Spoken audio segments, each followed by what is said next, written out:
Hello, dear students. Good morning, all of you. I am Pramod Kumar and I welcome you all to Paika Defense Academy, Balasar.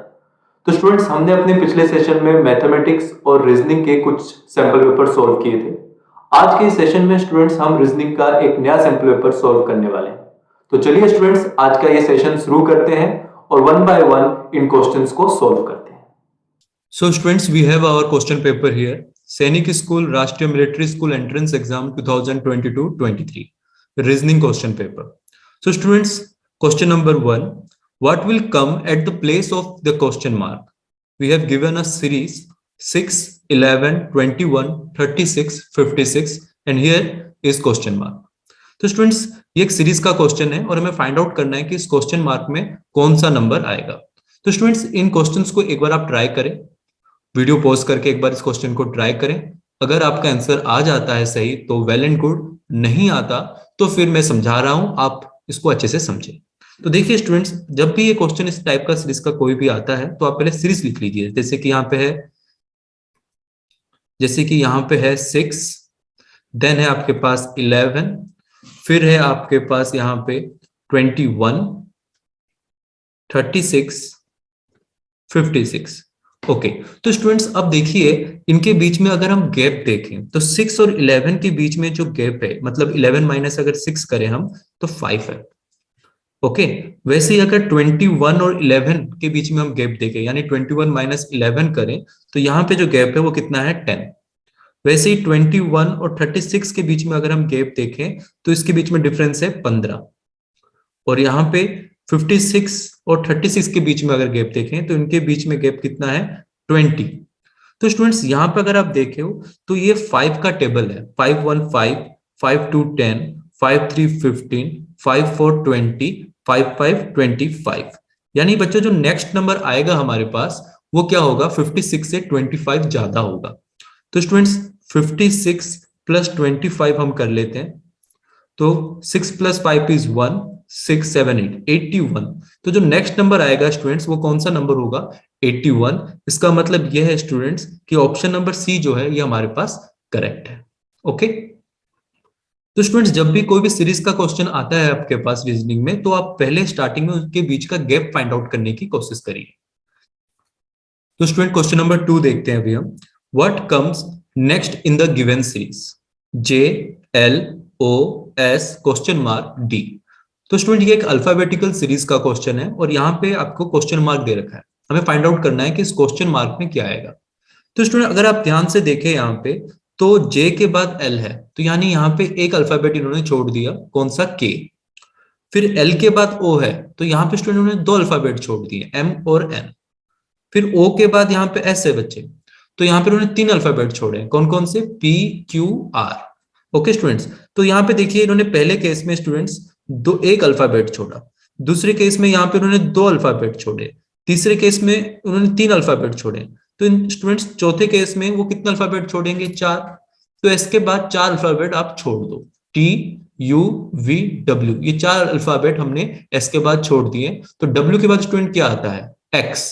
तो यहाँ पे option में देखो कि x कहाँ पे है, तो अगर हम देखें तो ये ऑप्शन नंबर डी जो है ये करेक्ट है, क्योंकि एक्स के बाद हमारे पास, सॉरी, एस के बाद हमारे पास क्या आएगा, एक्स।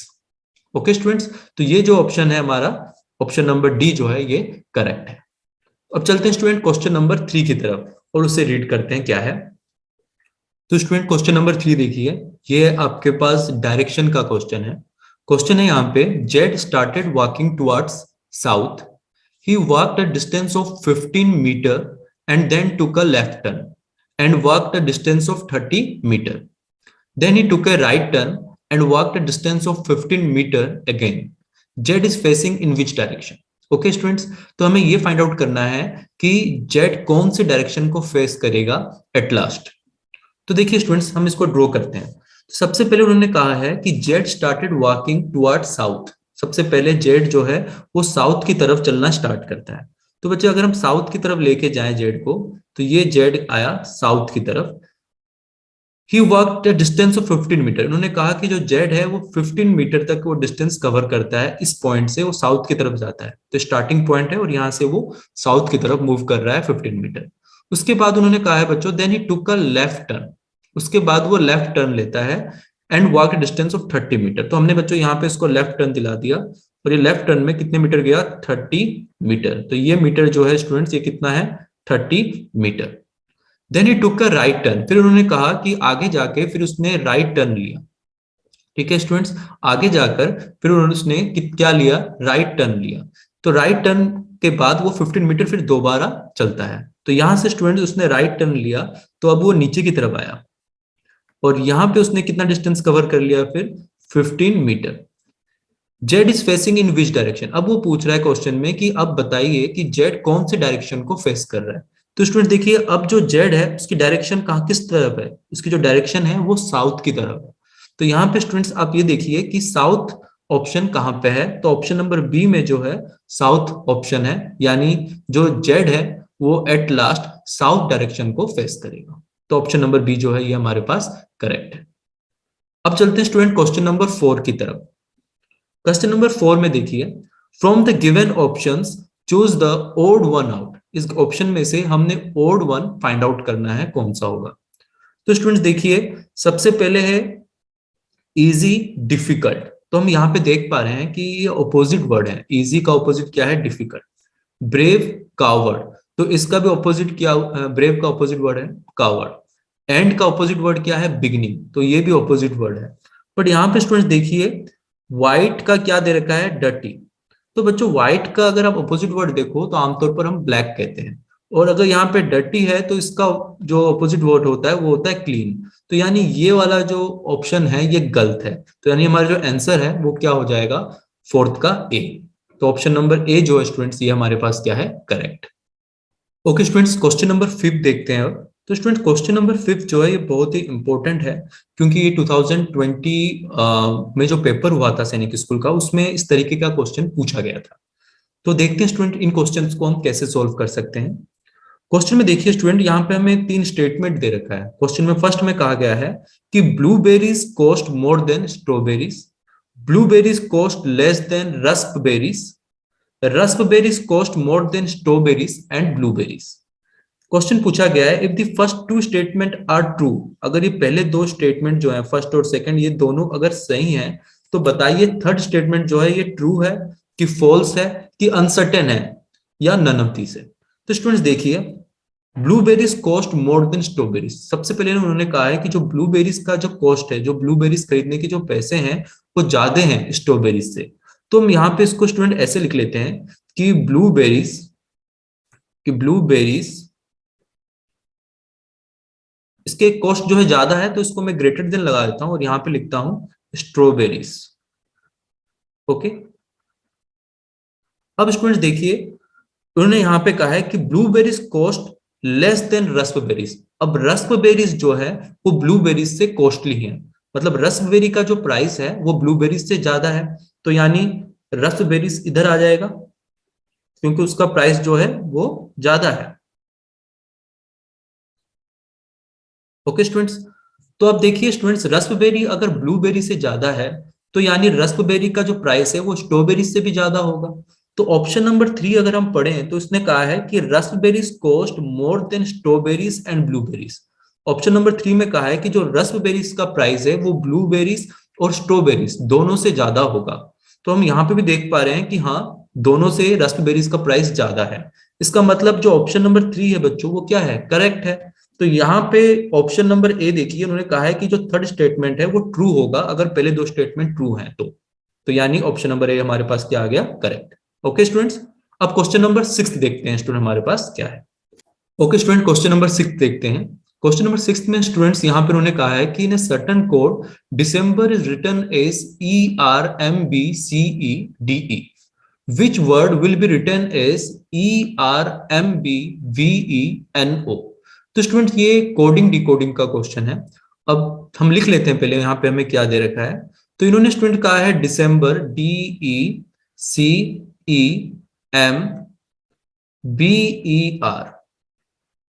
ओके, ये हमारे पास दिसंबर है और इसकी कोडिंग जो है इन्होंने कैसे किया है, ERMBCEDE,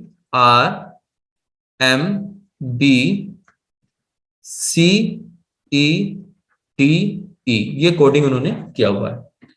अब उन्होंने स्टूडेंट हमसे पूछा है वो कौन सा वर्ड होगा जिसकी कोडिंग हमारे पास क्या होगी, ERMBVENO।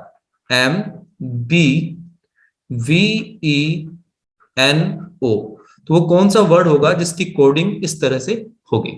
तो स्टूडेंट पहली वाली जो कोडिंग हमें दे रखा है पहले उसको हम समझने की कोशिश करते हैं। देखो तो यहाँ पे स्टूडेंट अगर आप देखो ध्यान से, तो यहाँ पे देखिए स्टूडेंट्स, ध्यान से आप देखिए, यहाँ पे पहले क्या है ER, और यहाँ पे भी स्टूडेंट क्या है ER, फिर यहाँ पे स्टूडेंट MB, तो यहाँ पे भी है MB, फिर यहाँ पे है CE, तो यहाँ पे भी CE है, और यहाँ पे है DE, तो यहाँ पे भी देखिए स्टूडेंट DE है। यानी स्टूडेंट यहाँ पे इन्होंने दो दो की जो है ग्रुपिंग में बांट रखा है इनको। ओके, दो दो की ग्रुपिंग में बांट रखा है। तो स्टूडेंट देखिए यहाँ पे ER है, तो इस केस में यहाँ पे भी क्या आ गया आपके पास ER, देख रहे हैं ये ER। फिर यहाँ पे MB है तो यहाँ पे आ गया MB, फिर CE है तो यहाँ पे आ गया CE, और यहाँ पे फिर आ गया DE।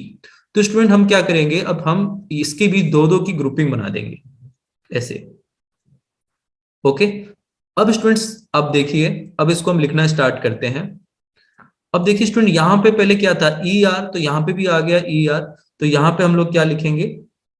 अब स्टूडेंट देखिए यहाँ पे ER था, तो यहाँ पे भी क्या था ER, तो यहाँ पे भी स्टूडेंट अगर ER है तो इस केस में यहाँ पे भी क्या आएगा फिर हमारे पास ER। ओके, फिर यहाँ पे MB था, तो इस केस में यहाँ पे भी क्या आएगा MB। यहाँ पे VE था तो यहाँ पे क्या आएगा स्टूडेंट्स VE, और यहाँ पे NO था तो यहाँ पे भी क्या आएगा स्टूडेंट NO। तो स्टूडेंट हमारे पास जो वर्ड बन गया वो क्या बना नवंबर, यानी नवंबर वर्ड की जो कोडिंग है वो क्या है ERMBVENO। ओके स्टूडेंट्स, तो यहाँ पे ऑप्शन नंबर डी जो है ये करेक्ट है। क्लियर है स्टूडेंट्स। अब इस क्वेश्चन में थोड़ा सा इन्होंने इस क्वेश्चन को घुमा दिया था। यहाँ पे इन्होंने क्या किया स्टूडेंट्स कि हमें कोडिंग करके पहले दे दिया और हमसे पूछा गया कि वो वर्ड कौन सा है जिसकी कोडिंग ये बनेगा। ओके, तो चलिए स्टूडेंट्स अब क्वेश्चन नंबर 7 देखते हैं और इसको भी सॉल्व करने की कोशिश करते हैं। तो स्टूडेंट देखिए question number 7, in A is the son of B, B's sister has a son D and a daughter E. F is the maternal uncle of D. How is E related to F? तो student ये blood relation का question है। अब इसकी भी अभी हम family tree बनाएंगे और इस क्वेश्चन को सॉल्व करने की कोशिश करेंगे। तो देखो students A is the son of B, तो देखिए स्टूडेंट A जो है वो B का सन है, यानी B, और यहां पे आपके पास क्या आ जाएगा A। अब इन्होंने वर्ड यूज किया है ए सन, यानी ए क्या है मेल मेंबर, तो ए के ऊपर साइन कौन सी होगी पॉजिटिव। अब स्टूडेंट्स यहाँ पे हर एक साइन का कुछ ना कुछ मीनिंग होता है, और इन साइन के बारे में मैंने अपने ब्लड रिलेशन के लेक्चर में समझा रखा है, वो आपको आई बटन में मिल जाएगा। ओके स्टूडेंट्स, उसके बाद उन्होंने कहा है कि सी बी सिस्टर, बी की एक बहन है कौन सी, तो सिस्टर के लिए स्टूडेंट हम लोग क्या यूज करते हैं सिस्टर और ब्रदर के लिए डॉटेड साइन। अब क्योंकि सी जो है वो सी की बहन बी की बहन है, तो सी के ऊपर नेगेटिव साइन आएगा, और नेगेटिव साइन यहाँ पे बताता है कि सी जो है वो एक फीमेल है।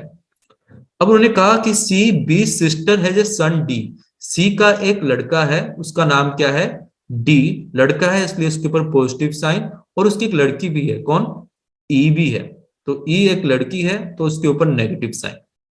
F is maternal uncle of D, अब एफ जो है वो मैटरनल अंकल है डी का। मैटरनल अंकल मतलब उसकी मदर का भाई, अगर पैटर्नल अंकल कहें तो पापा का भाई।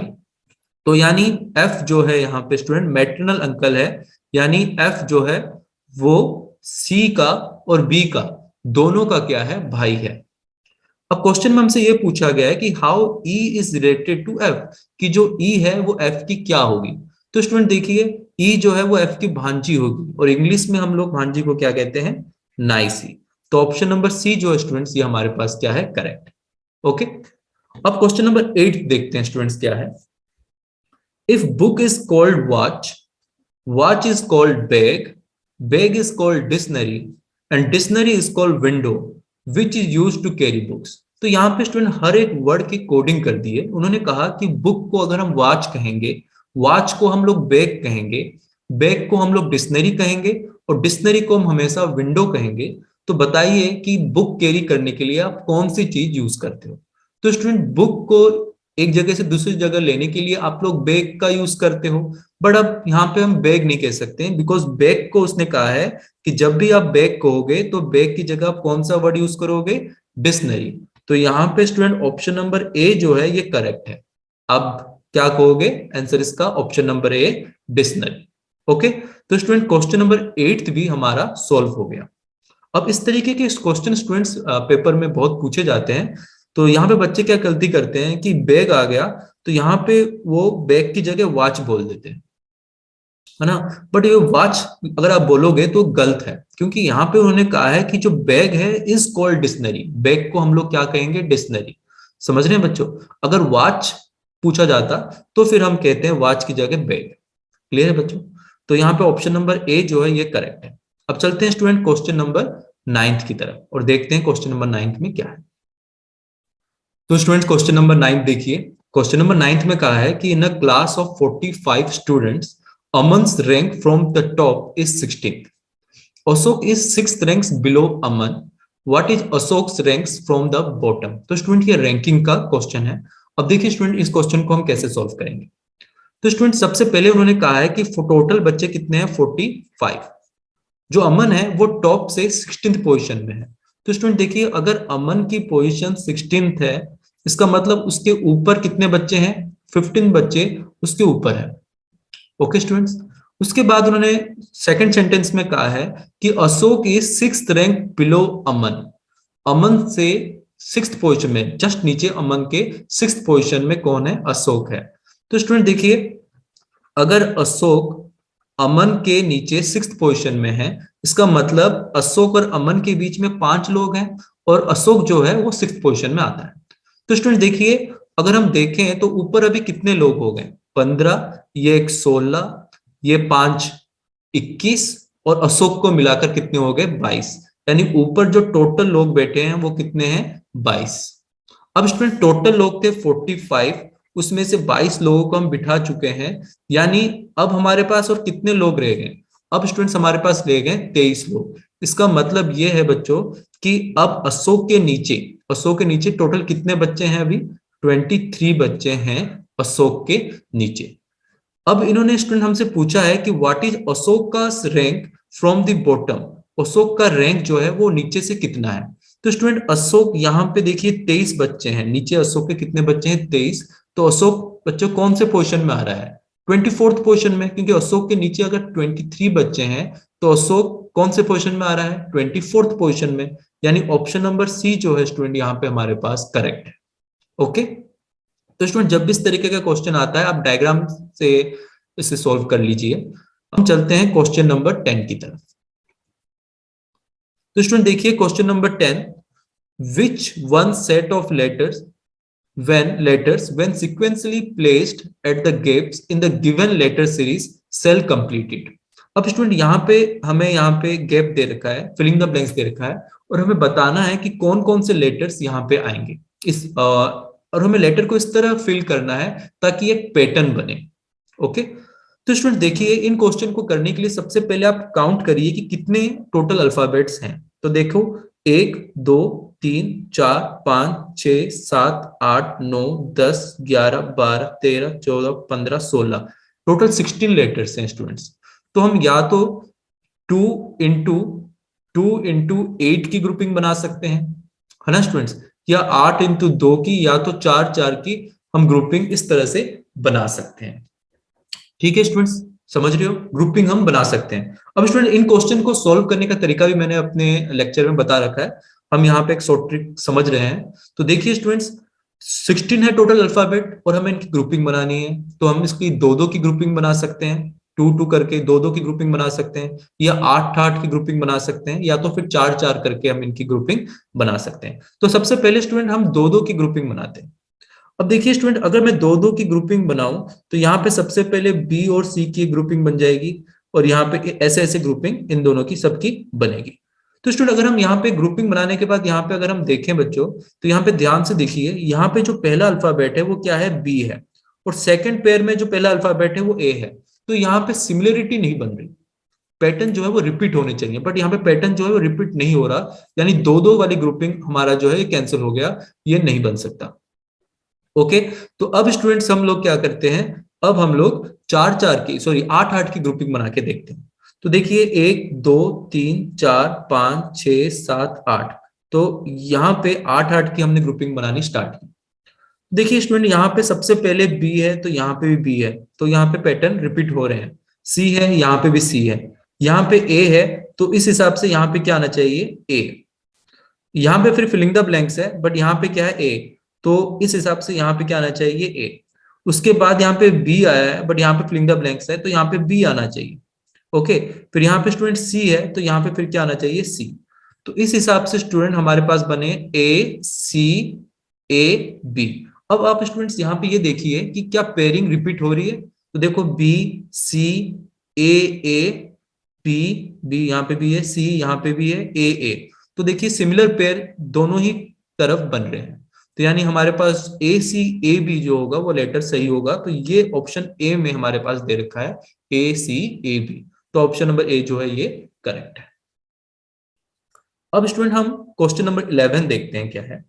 अब स्टूडेंट क्वेश्चन नंबर 11 में देखिए, यहां पे इन्होंने हमें कह रखा है कि if cot COT is written as 1 2 3, puck PUCK is written as 4516, then how would cock be written in the same code?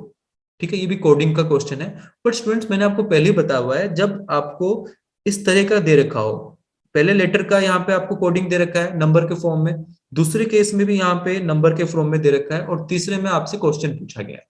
तो स्टूडेंट इस तरीके के जो क्वेश्चन आते हैं, इनमें आपको कुछ सॉल्व नहीं करना होता, बट आपने सिर्फ देखना होता है। तो देखिए स्टूडेंट यहाँ पे जो वर्ड है, यहाँ पे सबसे पहला आप अल्फाबेट अगर देखें तो सी है, तो यहाँ पे सी देखिए कहाँ पे है, यहाँ पे सी का जो फर्स्ट लेटर यहाँ पे है वो सी है। सी के लिए कोडिंग यहाँ पे इन्होंने कौन सा यूज कर रखा है, 1,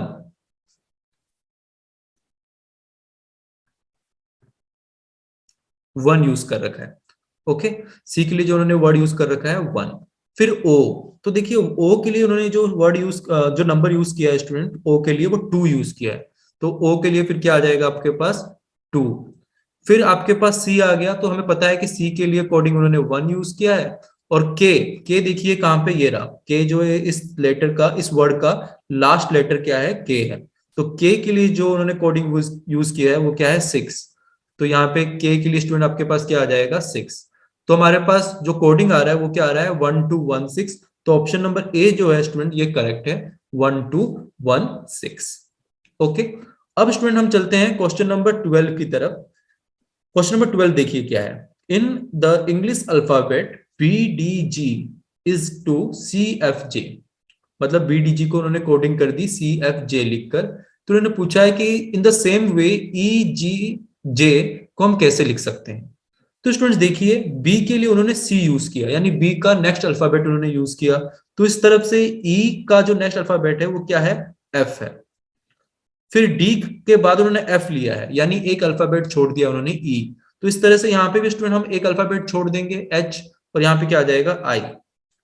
फिर जी के बाद उन्होंने जे यूज किया है, तो यहाँ पे स्टूडेंट उन्होंने उन्होंने दो अल्फाबेट छोड़े हैं, एच और आई, तो यहाँ पे भी आप दो अल्फाबेट छोड़ दीजिए, के और एल छोड़ दीजिए, तो एम आ गया। तो यहाँ पे आप देखिए कि FIM ये ऑप्शन कहाँ पे है, तो ऑप्शन नंबर सी जो है स्टूडेंट ये हमारे पास करेक्ट है। तो इस तरह से स्टूडेंट क्वेश्चन नंबर 12 भी हमारा सोल्व हो गया। अब चलते हैं स्टूडेंट क्वेश्चन नंबर 13 की तरफ, अब देखते हैं कि उस क्वेश्चन को हम कैसे सोल्व कर सकते हैं। तो स्टूडेंट क्वेश्चन नंबर 13 देखिए, अब इन्होंने यहाँ पे कहा है कि if plus means minus, multiply means divided by, divide means plus, minus means multiplied, then which of the following will be the value of the expression 252 into 9 minus 5 plus 32 divided by 92। Okay student, ये question भी बहुत ज्यादा important है बच्चों, ये भी बहुत बार paper में पूछा गया इस तरीके का क्वेश्चन। अब इन क्वेश्चन को स्टूडेंट हमें सॉल्व कैसे करना है, अब वो देखिए। तो स्टूडेंट यहाँ पे सबसे पहले आपको चीज क्लियर हो जानी चाहिए, इन्होंने कहा है कि अगर प्लस यूज हो रहा है कहीं पे, तो आप प्लस की जगह क्या लिखेंगे, माइनस। मल्टीप्लाई अगर कहीं पे यूज हो रहा है तो उसकी जगह आप लिखेंगे डिवाइड, डिवाइड यूज हो रहा है तो उसकी जगह आप लिखेंगे प्लस, माइनस यूज हो रहा है तो उसकी जगह आप लिखेंगे मल्टीप्लाई। तो यहाँ पे स्टूडेंट देखिए ये हमें दे रखा है क्वेश्चन, तो स्टूडेंट 252, अब लिखते हैं 252, अब यहाँ पे स्टूडेंट मल्टीप्लाई का साइन है, तो मल्टीप्लाई के लिए स्टूडेंट इन्होंने कहा है कि आप कौन सा यूज करोगे, डिवाइड। तो हम यहाँ पे क्या करेंगे, डिवाइड 9। फिर माइनस है, माइनस के लिए उन्होंने कहा है कि आप मल्टीप्लाई वाला साइन यूज करोगे, तो यहाँ पे आ जाएगा स्टूडेंट मल्टीप्लाई। फिर यहाँ पे मल्टीप्लाई के बाद 5 और फिर यहाँ पे प्लस है, तो प्लस के लिए आप कौन सा साइन यूज करोगे, माइनस का 32। और डिवाइड है उसके बाद, तो डिवाइड के लिए उन्होंने कहा है कि प्लस का साइन यूज करोगे 92। अब स्टूडेंट अब आपने इस इक्वेशन को सॉल्व करना है बाय यूजिंग बोर्डमास रूल। तो स्टूडेंट बी का मतलब होता है ब्रैकेट, ब्रैकेट तो कहीं पे नहीं है। फिर आता है ओ मतलब ऑफ, ऑफ भी कहीं पे नहीं लिखा हुआ है। उसके बाद आता है डी यानी डिवाइड। तो स्टूडेंट 252 को आप 9 से डिवाइड करेंगे पहले। तो स्टूडेंट देखिए 252 को अगर हम 9 से डिवाइड करें तो 9 टू 18, ओके 9 टू कितना हो गया 18, तो यहाँ पे आ गया 7, ये टू नीचे उतरा 72, 9 8 बच्चों आ गया 72। तो यहाँ पे स्टूडेंट डिवाइड करके मेरे पास कितना आया 28 इंटू 5 माइनस 32 प्लस 92। ओके, अब डिवाइड के बाद बच्चों आता है हमारे पास मल्टीप्लाई। तो अब मल्टीप्लाई कर दीजिए 28 इंटू 5 को, 5 8 40, 4 गया ऊपर, तो 5 to 10 plus 4 140 minus 32 plus 92। Okay, अब हमारे पास क्या आता है एडिशन। तो एडिशन कर लेते हैं हम पहले, 140 और 92 को प्लस करते हैं। तो मेरे पास यहाँ पे आया बच्चों 232 माइनस 32, इसका मतलब आंसर आ गया 200। तो यहाँ पे स्टूडेंट ऑप्शन नंबर डी जो है हमारे पास ये क्या है, करेक्ट। ऑप्शन नंबर डी हमारे पास जो है बच्चों ये क्या है, करेक्ट है। ओके स्टूडेंट्स, तो इस तरह का जब भी कोई क्वेश्चन आता है बच्चों, तो आप पहले इस कोडिंग को समझने की कोशिश करिए। इन्होंने जैसे यहाँ पे कहा था कि प्लस की जगह आपने माइनस लेना है, मल्टीप्लाई की जगह आपने डिवाइड लेना है। तो पहले इस इक्वेशन को पहले लिख लें अच्छे से, जिस हिसाब से इन्होंने दे रखा है कोडिंग उस हिसाब से लिख लें और उसके बाद ही से आप सोल्व करें। ओके, अब चलते हैं स्टूडेंट क्वेश्चन नंबर 14 की तरफ कि क्या है। तो स्टूडेंट क्वेश्चन नंबर 14 देखा है, इन्होंने यहाँ पे कहा है कि इफ जंगल इज जू, जंगल और जू का इन्होंने पेयर बनाया है, इसको समझने की कोशिश करें किस तरफ से। तो सी का क्या होगा। तो स्टूडेंट देखिए जंगल जो है वो बहुत बड़ा हिस्सा होता है, उसका छोटा हिस्से को हम लोग क्या कहते हैं, जू। तो वैसे सी जो है बच्चों उस वो भी बहुत बड़ा होता है, उसका एक छोटा हिस्सा बच्चों क्या हो सकता है, यहाँ पे हार्बर तो नहीं हो सकता, वाटर भी नहीं हो सकता, फिशरीज भी नहीं हो सकता, एक्वेरियम हो सकता है। तो स्टूडेंट यहाँ पे ऑप्शन नंबर ए जो है ये क्या है, करेक्ट है। क्वेश्चन नंबर 15 देखिए स्टूडेंट, इन्होंने कहा है कि flower is related to petal in the same way book is related to. तो बच्चों देखो पेटल से मिलकर फ्लावर बनता है, तो जो बुक है वो किससे मिलकर बनता है, लाइब्रेरी से तो मिलकर नहीं बनता। ठीक है, जो बुक होता है वो लाइब्रेरी से तो मिलकर नहीं बनता, ऑथर से मिलकर भी नहीं बनता, कंटेंट से मिलकर भी नहीं बनता, सभी पेजेस मिलकर एक बुक बनाते हैं। तो ऑप्शन नंबर ए जो है बच्चों ये आपके पास क्या है, करेक्ट है। ओके, क्वेश्चन नंबर 16 देखिए बच्चों, इन्होंने यहाँ पे कहा है कि choose the word which is list like the others word in A group. इनमें से ऐसा कौन सा वर्ड है जो ओड है। ओके, तो बच्चों देखो ईयर है, हार्ट, किडनी, आई। तो बच्चों ध्यान से देखो जो आई होते हैं वो हमारे पास दो होते हैं, किडनी भी हमारे पास दो होते हैं, ईयर भी हमारे पास दो होते हैं, बट हार्ट जो होता है बच्चों वो सिर्फ एक होता है, यानी ऑप्शन नंबर बी जो है ये हमारे पास क्या है, करेक्ट है। ओके, नेक्स्ट क्वेश्चन देखो बच्चों 17th क्वेश्चन, यहां पर उन्होंने कहा है कि choose the word that is necessary part of the underline word. ऐसा इनमें से ऐसा कौन सा वर्ड है जो अंडरलाइन सेंटेंस वर्ड के लिए बहुत ज्यादा जरूरी है। तो बच्चों देखो बुक है, अब बुक बनाने के लिए हमें कौन सी चीजों की जरूरत पड़ेगी। सबसे पहले उन्होंने कहा फिक्शन। तो बच्चों क्या बुक बनाने के लिए फिक्शन होना जरूरी है, फिक्शन तो हर कोई बुक तो फिक्शन नहीं होती, क्योंकि कुछ बुक आप पढ़ोगे तो मैथ की बुक भी पढ़ते हो, रीजनिंग की बुक भी पढ़ते हो, आप अगर बुक देखो तो ऑटोबायोग्राफी भी पढ़ते हो। तो जरूरी नहीं है कि हर बुक फिक्शन से ही बने, तो ये ए वाला ऑप्शन जो है ये गलत है। अब देखो स्टूडेंट क्या सारे बुक में पिक्चर होना जरूरी है, क्या पिक्चर होंगे तभी बुक हो सकता है, नहीं।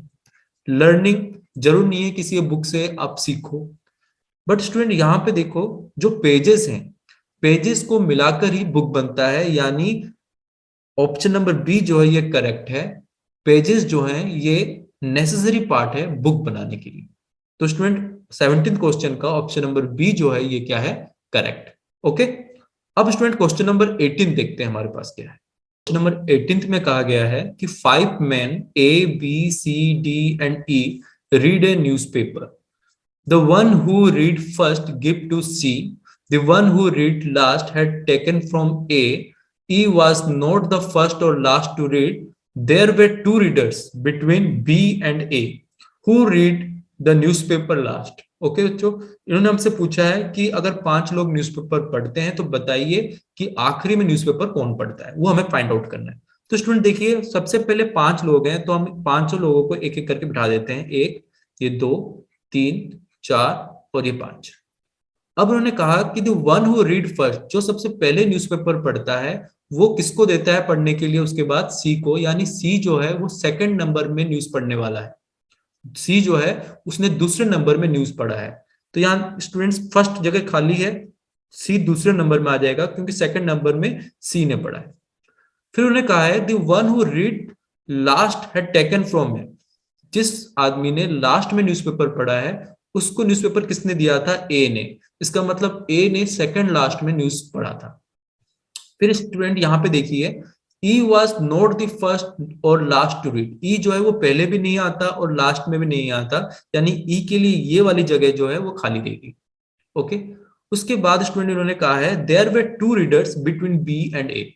उन्होंने कहा है कि बी और ए के बीच में 2 लोग हैं। अब स्टूडेंट बी यहाँ पे तो नहीं हो सकता क्योंकि यहाँ पे ए और बी के बीच में कोई लोग नहीं है। अगर मैं बी को इधर बिठाऊं तो स्टूडेंट बी और ए के बीच में 2 लोग आ रहे हैं, कौन कौन, सी एंड ई।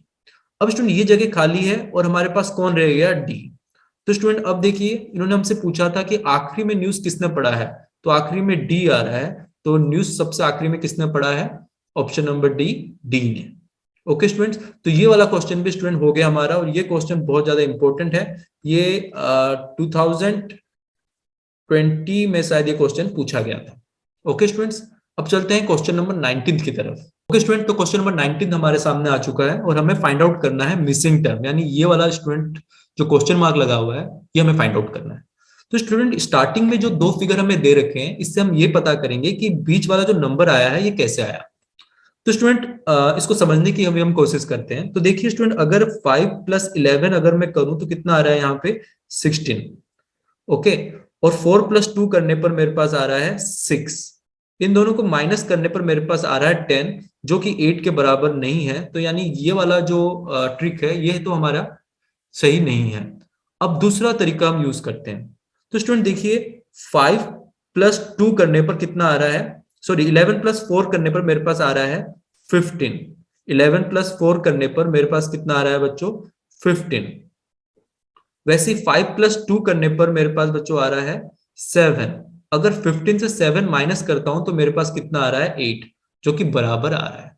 अब यही मैं यहां पे यूज करके देखता हूं, क्या इसमें भी ऐसे माइनस करने पर 16 आ रहा है।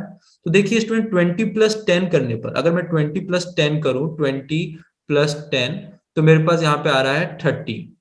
ओके, 30 माइनस 8 + 6, 8 + 6 अगर करता हूं तो मेरे पास आ रहा है 14, माइनस करने पर मेरे पास आ रहा है 16। तो हाँ स्टूडेंट, सही आ रहा है। तो यही तरीका हम इसमें यूज करेंगे और हमारा बीच वाला नंबर जो है वो आ जाएगा।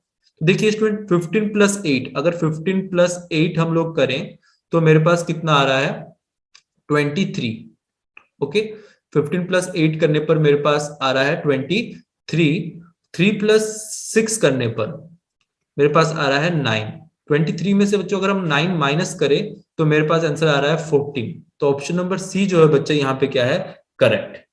ओके, तो इस तरीके से स्टूडेंट जब भी कोई मिसिंग टर्म का कोई भी क्वेश्चन आता है तो पहले आप समझने की कोशिश करें कि किस तरीके से इसको बनाया गया है। ओके, अब चलते हैं स्टूडेंट हम क्वेश्चन नंबर 20 की तरफ, और देखने पर ये लगता है कि ये नॉन वर्बल का क्वेश्चन है। तो देखते हैं स्टूडेंट इसको भी कैसे सॉल्व कर सकते हैं। ओके स्टूडेंट, देखिए 20 question, complete the second pair bye selecting the appropriate alternative. तो स्टूडेंट ये हमको कुछ फिगर्स दे रखे हैं। तो उन्होंने कहा है कि अगर फर्स्ट फिगर ऐसा है तो दूसरा फिगर उसका कैसा होता है, ऐसा। तो अगर इस तरीके का फिगर हमें दे रखा है तो उसका सेकंड फिगर कैसे होगा ये हमसे पूछा गया है। तो स्टूडेंट्स पहले 2 फिगर को पहले समझने की कोशिश करते हैं। सबसे पहले देखिए स्टूडेंट, यहाँ पे जो लाइन है यहाँ पे डार्क है, सेकंड केस में ये लाइन जो है ये डार्क नहीं है, और यहाँ पे आप देख सकते हो कि एक लाइन जो है वो कैसे डबल हो गई है, जैसे कि यहाँ पे एक लाइन था सिंगल लाइन, यहाँ पे ये लाइन हमें डबल फॉर्मेट में दिख रहा है, देख रहे हो? ओके, ये पहली चीज। दूसरी चीज, यहाँ पे स्टूडेंट इसकी रोटेशन भी हो गई है। देखो यहाँ पे ये जो फिगर है वो क्लॉकवाइज डायरेक्शन रोटेट कर गई है। ओके, तो दो चीजें हमने करना है, एक तो क्लॉकवाइज रोटेट करना है और दूसरा इसका कलर चेंज करना है।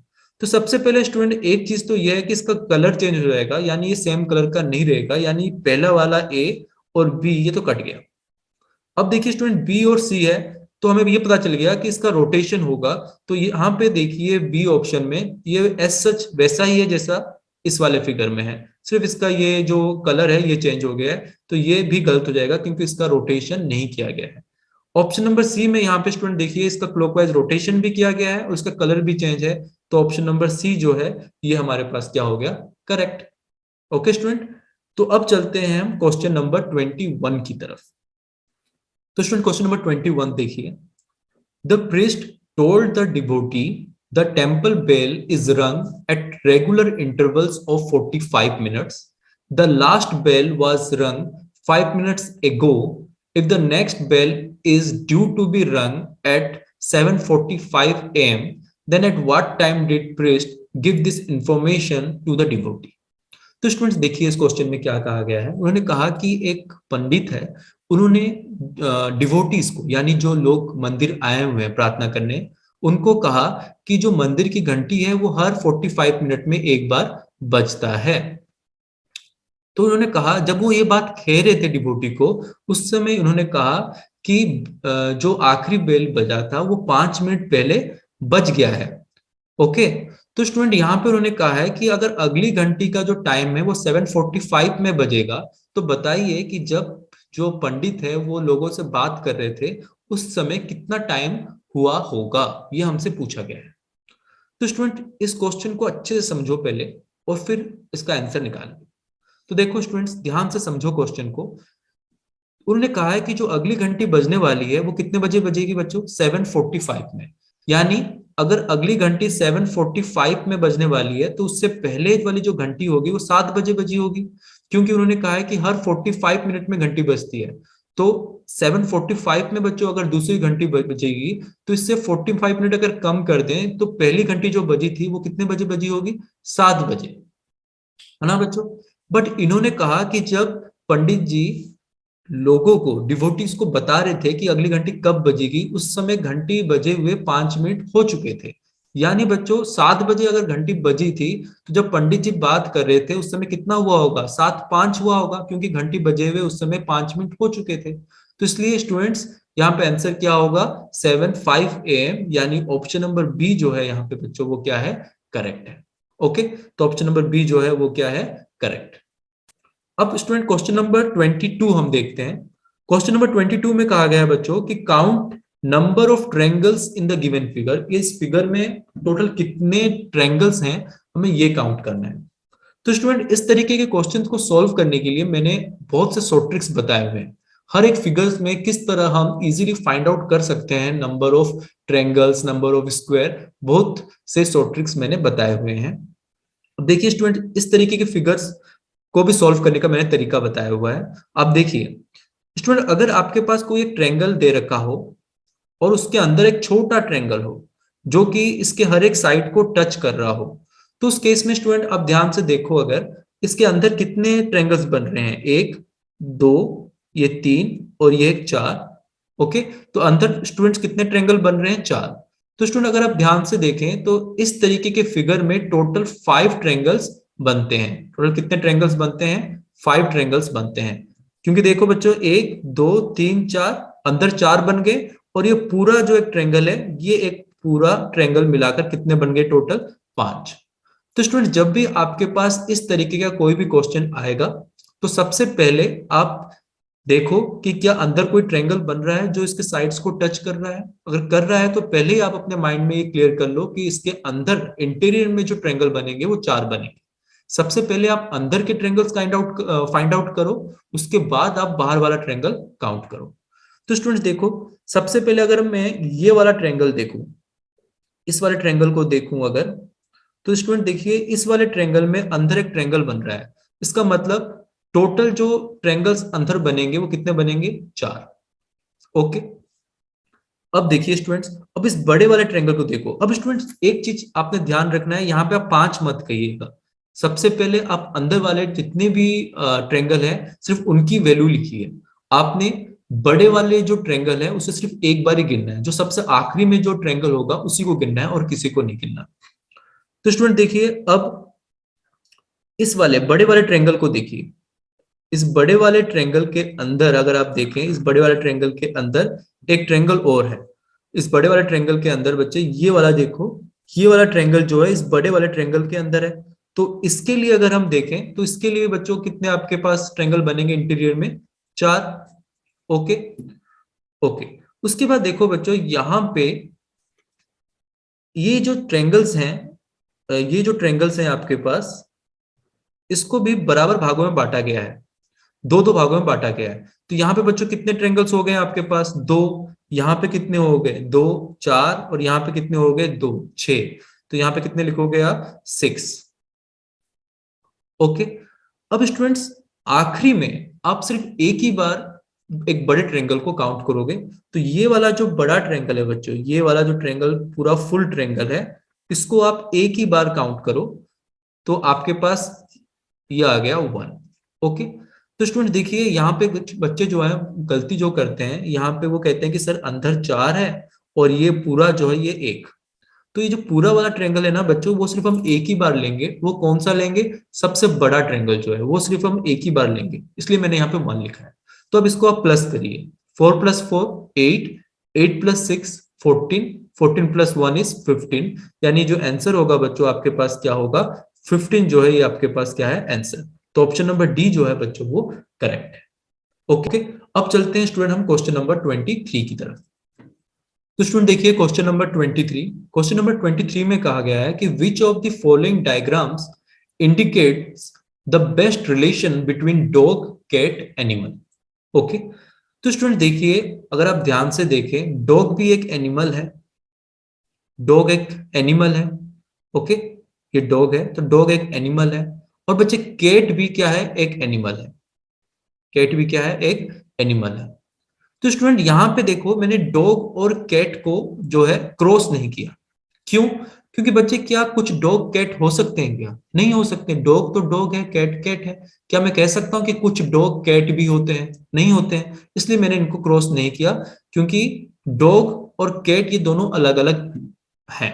ठीक है बच्चों, बट ये देखिए डॉग और ये कैट, ये सारे के सारे ये जो दोनों हैं, ये दोनों के दोनों एनिमल कहलाते हैं।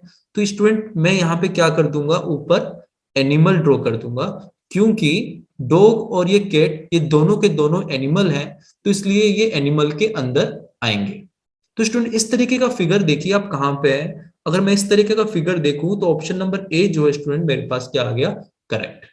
तो इस तरीके स्टूडेंट्स आप इस तरीके के जो क्वेश्चन है लॉजिकल डायग्राम वाले क्वेश्चन, इसको जितने क्वेश्चन आप सोल्व कर सको सोल्व करिए, क्योंकि पेपर में इस तरीके के क्वेश्चन पूछ लिए जाते हैं। ओके, अब चलते हैं स्टूडेंट हम क्वेश्चन नंबर 24 की तरफ। क्वेश्चन नंबर 24 में स्टूडेंट कहा गया है कि if we arrange the given words in alphabetical order as they come in dictionary, which word would come at last place, choose the correct alternative. यहाँ पे उन्होंने कहा है स्टूडेंट्स कि अगर ये जो वर्ड हमें दे रखे हैं इनको अगर हम डिक्शनरी के हिसाब से सजाएं तो बताइए कौन सा वर्ड लास्ट में आएगा। तो स्टूडेंट इसको हमने कैसे करना है, अब ध्यान से देखिए इसका तरीका क्या है। तो स्टूडेंट सबसे पहले आप फर्स्ट वर्ड को देखो और देखो कि कौन सा वर्ड जो फर्स्ट लेटर है वो सबसे पहले कौन सा लेटर आता है। तो स्टूडेंट देखिए इसका जो फर्स्ट लेटर है वो है एस। यहाँ पे भी एस, यहाँ पे भी एस और यहाँ पे भी एस, सारे बराबर हैं। छोड़िए सेकंड लेटर की तरफ चलिए, तो यहाँ पे भी आई, यहाँ पे भी आई, यहाँ पे भी आई, यहाँ पे भी आई, तो ये भी सारे बराबर हैं। नेक्स्ट लेटर देखिए एन, एन, एन, एम। तो देखिए बच्चों तीनों में एन है और लास्ट वाले में एम है। तो बताइए एम पहले आता है कि एन पहले आता है, एम पहले आता है। तो स्टूडेंट इसका मतलब ये है कि सबसे पहला वर्ड डिक्शनरी में अगर हम देखेंगे तो सबसे पहला वर्ड कौन सा आएगा, सिंपल। ओके, तो ये तो फर्स्ट हो गया। सेकंड, थर्ड, फोर्थ ऐसे जगह खाली है, फर्स्ट वर्ड कौन सा आएगा, सिंपल। तो इसको स्टूडेंट अब भूल जाइए। अब देखिए स्टूडेंट अब अगले वर्ड की तरफ चलते हैं, जी। जी, और यहाँ पे आ गया आई। तो बताइए स्टूडेंट, पहले जी आता है कि पहले आई? पहले जी आता है, उसके बाद आई। इसका मतलब है स्टूडेंट्स कि जो ये आई वाला वर्ड है वो सबसे लास्ट होगा, वो सबसे लास्ट होगा। क्यों सबसे लास्ट होगा? क्योंकि बाकियों में क्या है, जी है, और जी सबसे पहले आता है। इसलिए जो दो जो ये लेटर, दो जो नंबर हैं, दो तीन, इसमें इन दोनों की जगह और कोई नहीं आ सकता। तो इसलिए सिंस्टर जो है ये सबसे लास्ट में आएगा। तो स्टूडेंट देखिए, ऑप्शन नंबर सी जो है ये करेक्ट है, क्योंकि उन्होंने हमसे पूछा था कि which word would come at last place. तो स्टूडेंट ऑप्शन नंबर सी जो है ये करेक्ट है, क्योंकि सिंस्टर जो है वो लास्ट में आएगा। ओके स्टूडेंट, तो इस तरीके से आपने इस तरीके के क्वेश्चंस को सॉल्व करना है। वन वर्ड को एक बार हमने लेना है, हर एक वर्ड के हिसाब से हमने देखना है। ओके स्टूडेंट्स, अब चलते हैं नेक्स्ट क्वेश्चन की तरफ।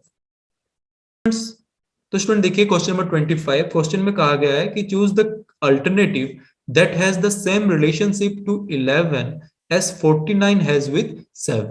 तो उन्होंने कहा है कि 7 का जो रिलेशनशिप 49 के साथ है, वही रिलेशनशिप 11 का किसके साथ होगा? तो स्टूडेंट देखिए, 7 का इन्होंने लिखा है 49, यानी आप कह सकते हो कि 7 का स्क्वायर लिख दिया। तो स्टूडेंट इसी तरह अगर हम देखें 11 का रिलेशनशिप क्या होगा, तो 11 का स्क्वायर आना चाहिए। 11 का स्क्वायर बच्चों होता है 121। तो यहाँ पे ऑप्शन नंबर डी जो है बच्चे, ये क्या है, correct. Okay students. Okay students, तो ये था हमारा रीजनिंग का आज का सैंपल पेपर। आज हमने 25 क्वेश्चन रीजनिंग के सॉल्व किए। स्टूडेंट्स, अगर आपको आज का सेशन अच्छा लगा हो, इंफॉर्मेटिव लगा हो, तो वीडियो को लाइक एंड सब्सक्राइब जरूर करें, और साथ ही साथ इस बेल आइकन को भी जरूर दबाएं स्टूडेंट्स, ताकि आपको हमारे अगले वीडियो का नोटिफिकेशन तुरंत मिल सके। तो चलिए स्टूडेंट्स, आज का सेशन हम यहीं पे समाप्त करते हैं। अगले सेशन में हम एक नए वीडियो के साथ, एक नए सैंपल पेपर के साथ हाजिर होंगे। तब तक के लिए students, thank you and have a nice day.